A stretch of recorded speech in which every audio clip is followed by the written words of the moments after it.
Hello दोस्तों, एक बार फिर से स्वागत है आपका स्टडी प्रमोटर्स में। दोस्तों, आज हमें अध्ययन करना है कक्षा 10 के पद खंड से सूरदास जी द्वारा रचित पद का भाग 2।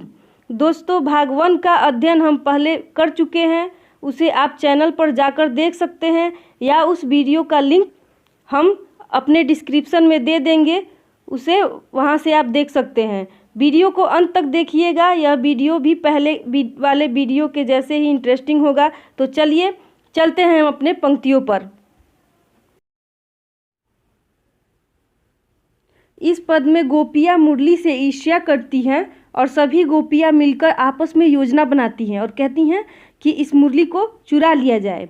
और एक गोपी दूसरे गोपी से कहती है कि सखीरी मुरली लीजे चोरी और जिन गोपाल कीन्हे अपने बस प्रीति सबन की तोरी। कि हे सखिया, सखीरी मुरली लीजे चोरी, कि हे सखिया इस मुरली को चुरा लिया जाए, क्योंकि जिन गोपाल कीन्हे अपने बस, कि इसी मुरली ने श्री कृष्ण को अपने बस में कर लिया है। और प्रीति सबन की तोरी, तोरी अर्थात तोड़वाना।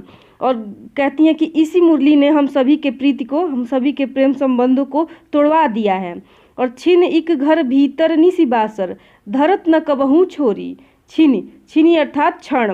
कहती हैं एक क्षण के लिए भी गोपियाँ कहती हैं कि एक क्षण के लिए भी कृष्ण इस बंसी को नहीं रखता है। और घर भीतर, घर भीतर अर्थात घर के अंदर भी रखता है। और निशिबासर, निशिबासर अर्थात रात दिन, और रात दिन अपने पास इसे रखता है। और धरत न कबहू छोरी, और इसे अपने हाथों में हमेशा रखता है और इसे कभी भी छोड़कर रखता नहीं है अपने से अलग।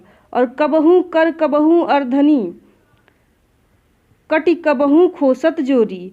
और कहती हैं कि कभी कर, कर अर्थात हाथ, कभी अपने हाथ में बंसी को रखता है और कबहू अर्धनी, अर्धनी अर्थात होठ, और कबहू अपने कभी कभी अपने होठों पर धारण करता है। और कटी अर्थात होता है कमर, और कभी अपने कमर में कबहू खोसत जोरी, और कभी कभी अपने कमर में जोर से खोस कर रख लेता है। और ना जाने कछु मेली मोहिनी राखे अंग अंग भोरी। और ना जाने इस बंसी ने क्या जादू कर दिया है, और इस बंसी ने पता नहीं, इस बंसी ने ऐसा कौन सा मोहिनी मंत्र फेंक दिया है कि कृष्ण इसे अंग अंग राखे अंग अंग भोरी, कि कृष्ण का इससे अंग अंग आकर्षित हो गया है। अर्थात कृष्ण इसको, इस बंसी को हमेशा हर वक्त अपने अंग अंग में रखता है। अर्थात कभी हाथों में रखता है, कभी ओठों पे धारण करता है, और कभी कमर में खोस लेता है। और सूरदास प्रभु कौमन सजनी बाधियो राग की डोरी। और सूरदास जी प्रभु कहते हैं कि श्री कृष्ण का मन उस बांसुरी के डोर में बंध गया है। अर्थात श्री कृष्ण को बांसुरी अत्यंत प्रिय है। चलिए चलते हैं अगले पंक्ति में।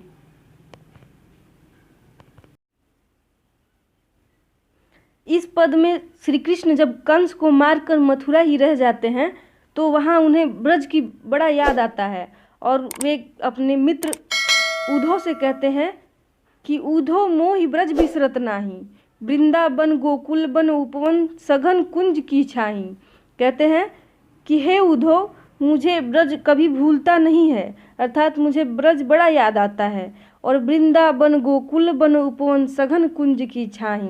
और कहते हैं कि आज मुझे वृंदावन और गोकुल के वन वाटिकाएं और घने सघन कुंज अर्थात घने कुंजों की छाया सभी बहुत याद आती हैं। ये सभी मुझे कभी भूलता नहीं है। और प्रात समय माता जसुमती अरु नंद देखी सुख पावत। और कहते हैं कि जब मैं वहाँ पर था तो प्रातः काल जब मैं जगता था तो माता यशोदा, माता जसुमती, माता यशोदा अरु नंद और नंद बाबा जी के दर्शन करता था और देखी सुख पावत। और उन दोनों को देखकर मुझे अत्यंत सुख होता था, अत्यंत आनंद की प्राप्ति होती थी। और माखन रोटी दह्यो सजायो अति हित साथ खवावत। और माता यशोदा प्रातः काल में मुझे क्या करती थी, माखन रोटी और दही सजाकर अत्यंत अतिहित साथ खवावत, अत्यंत प्रेम से मुझे खिलाती थी। और गोपी ग्वाल बाल संग खेलत सब दिन हंसत रिसात। और मैं वहाँ पर गोपियों और ग्वाल बालों के बच्चों के साथ खेल खेल कर सब दिन हंसत रिसात, और सारा दिन खेल खेल कर ऐसे ही बिता देता था, खेल में ही। और सूरदास धनी धनी ब्रजवासी जिनसो हित जदुतात, जदुतात अर्थात होता है श्री कृष्ण। सूरदास जी कहते हैं कि उन ब्रजवासियों का जीवन धन्य है जिनकी चिंता करने वाला स्वयं जगत का पालनहार है। अर्थात इतना स्नेह है, अर्थात श्री कृष्ण भगवान इतना स्नेह उनके प्रति रखते हैं कि उनकी चिंता करते हैं।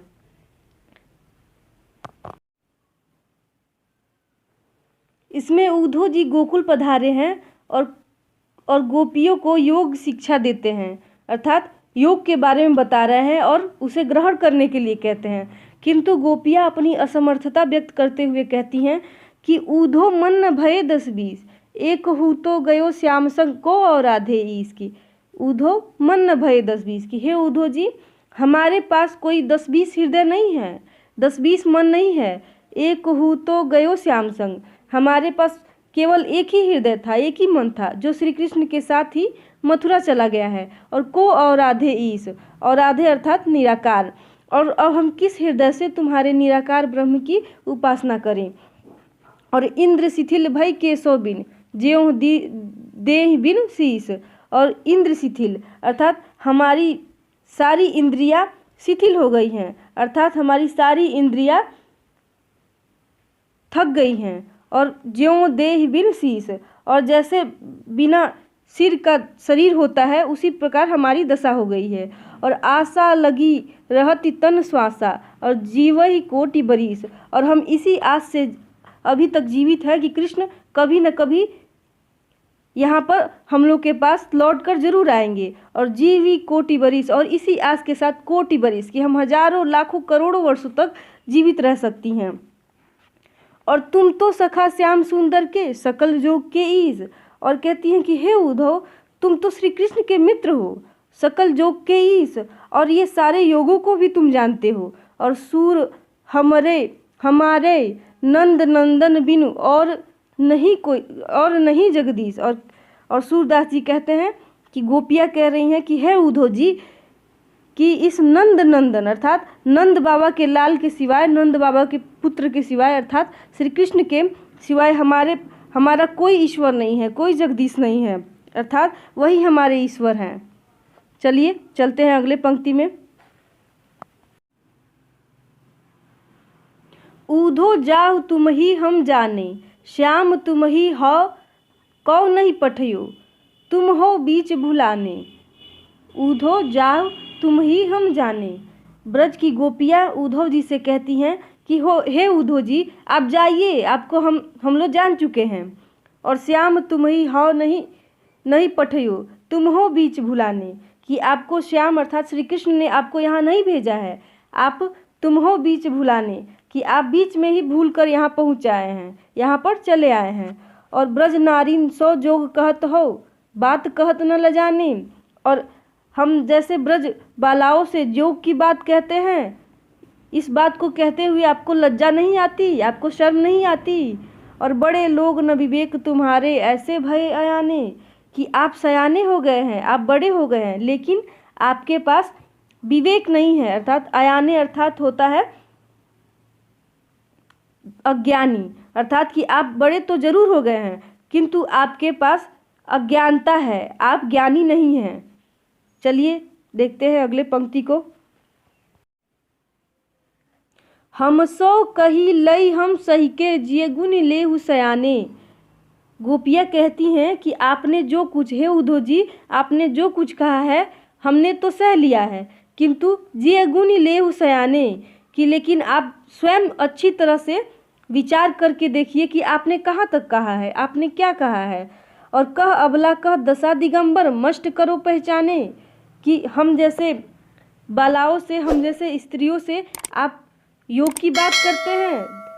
योग अर्थात होता है कि जो योगी होता है वो चारों दिशाओं को अपना वस्त्र मानता है और इसीलिए वो वस्त्रहीन होता है। इसीलिए गोपियाँ कहती हैं कि आप हमें योग की बात सिखा रहे हैं, मष्ट करो अर्थात चुप करो, हम आपको पहचान गए हैं।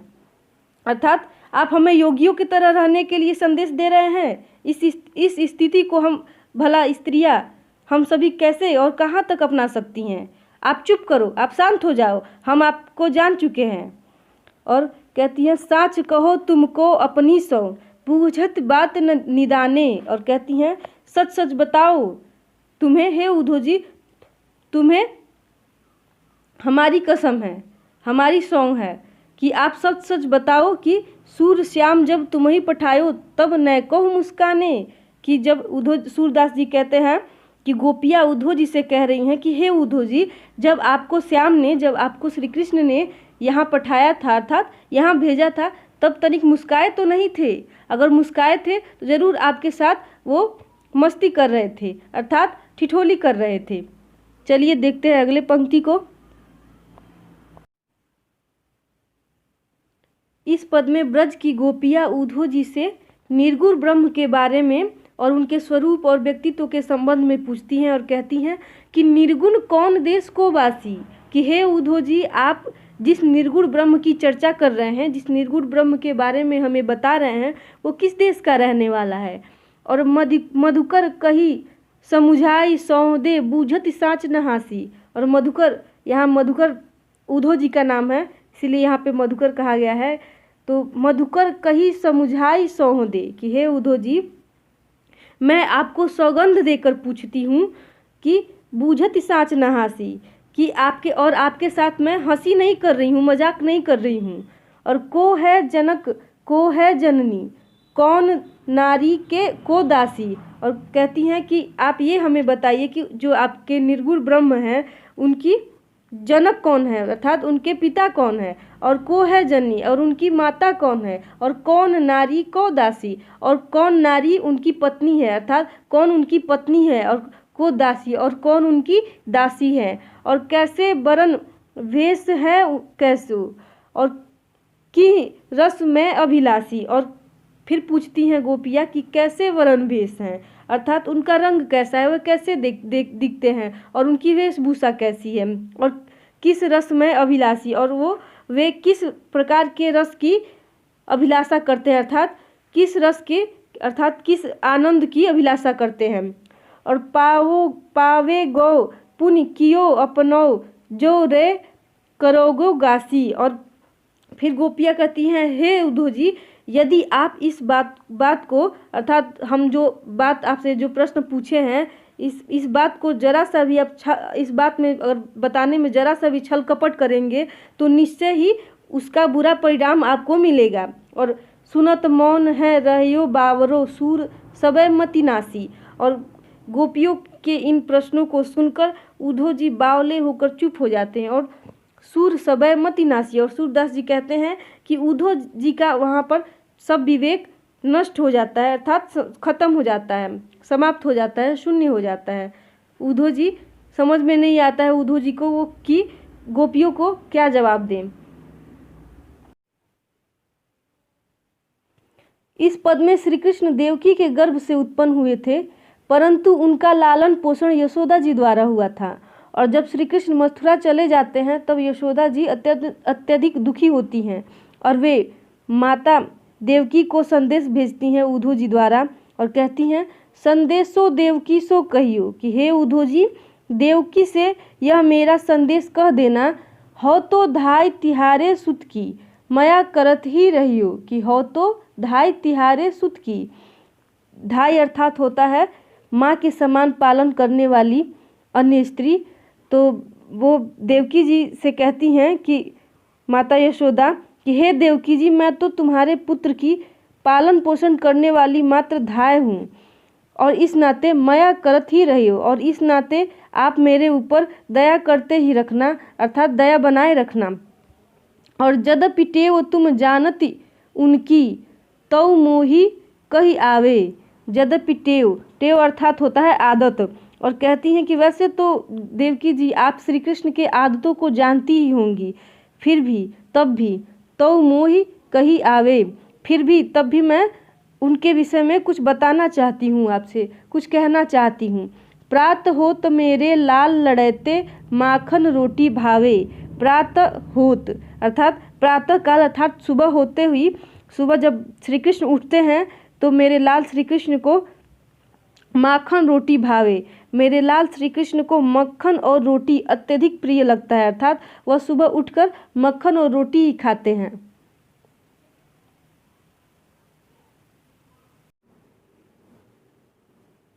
इसमें कृष्ण के बचपन की चंचलता को बताते हुए माता यशोदा कहती हैं कि तेल उबटन और तातो जल ताहि देख भज जाते, कि जब श्री कृष्ण छोटे थे तब वो तेल उबटन और तातो जल अर्थात गर्म जल को देखते थे तो ताहि देख भज जाते, और तब तेल उबटन और गर्म जल को देखकर श्री कृष्ण बचपन में भाग जाते थे। और जोई जोई मांगत सोई सोई देती, और क्रम क्रम करी के नहाते। और कहती हैं माता यशोदा कि उस समय श्री कृष्ण जिस जिस जोई जोई जिस जिस वस्तु की मांग करते थे सोई सोई दे, तो मैं वो वस्तु उनको देती थी, और क्रम क्रम करी के नहाते, और तब जाके वे धीरे धीरे करके स्नान करते थे। और सूर पथिक सुन मोहि रैनी दिन बढ़यो रहत उर सोच।